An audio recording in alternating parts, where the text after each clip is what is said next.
So yun guys, magandang buhay po Pilipinas, magandang buhay po Luzon, Visayas, Mindanao at sa buong mundo mga ka-showing. So for today's video mga ka-showing ay mayroon po tayong video na panonoorin kung ano po ang trabaho ng bilang isang kagawad mga ka-showing, no? At kung ano po ang kanyang responsibilidad po sa barangay mga ka-showing. So ayan, kung bago na po kayo sa aking channel ay huwag niyo sana kalimutan na mag-subscribe at click the notification bell, i-bell all nyo na para update kayo lagi sa mga bago kong upload na video. And don't forget to like and share, comment down below mga ka-showing. So ito pong video na ito mga ka-showing ay malalaman po natin kung ano po ang responsibilidad ng isang barangay kagawad mga ka-showing. So huwag na natin patagalin mga ka-showing, panoorin po natin itong video na ito. Kapitan, kaagapay ng sambayanan, iyan ang ating mga kagawad.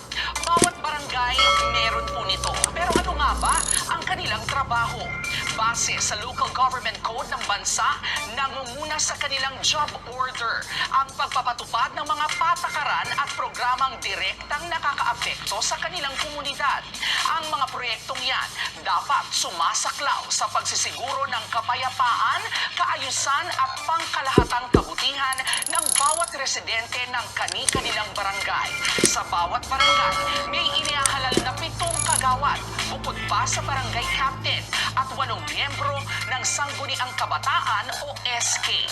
Bilang pagkilala naman sa kanilang trabaho para sa bayan, may mga itinakdang sahod para sa mga opisyal na tulad nila.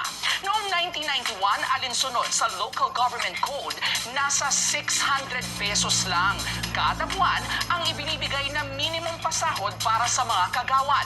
Nadagdagan na lang yan ng nadagdagan. Hanggang ngayong taon, naglalaro na po sa 13,787 pesos hanggang 33,843 pesos ang kanilang sahod. Nakadepende po yan sa uri at kinikita ng kanilang syudad o bayan. Alam niyo po bang meron din silang mga benepisyo tulad ng Christmas bonus, insurance at libreng medical care sa mga pampublikong ospital.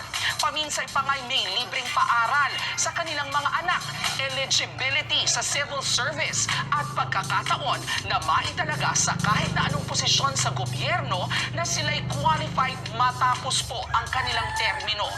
Ngayong nalalapit na ang barangay elections at SK elections mga kapatid, mahalagang tapat, may tunay na malasakit at totoong may kakayahan para gampanan ang kanilang trabaho ang mga ihahalal po natin. Lagi po sana natin itong tandaan tulad ng araw-araw po naming paalala sa inyo na ang K-alaman ay K-yamanan. K-okay. So yan mga ka-showing nyo, nakikita nyo po yung video pong pinapanood po natin.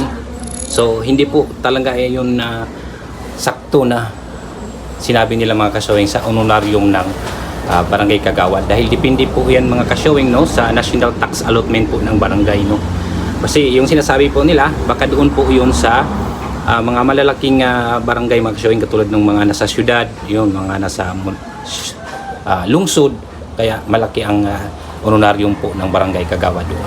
So sa atin po ay depende po sa atin, no, depende po sa ating national tax allotment sa ira ng barangay. Kaya doon po binabasihan po yung honorarium po natin. So yan mga ka-showing, maraming salamat po sa inyong walang sawang panunood at sana po mag-like and share po kayo and don't forget to subscribe mga ka-showing. Thank you for watching.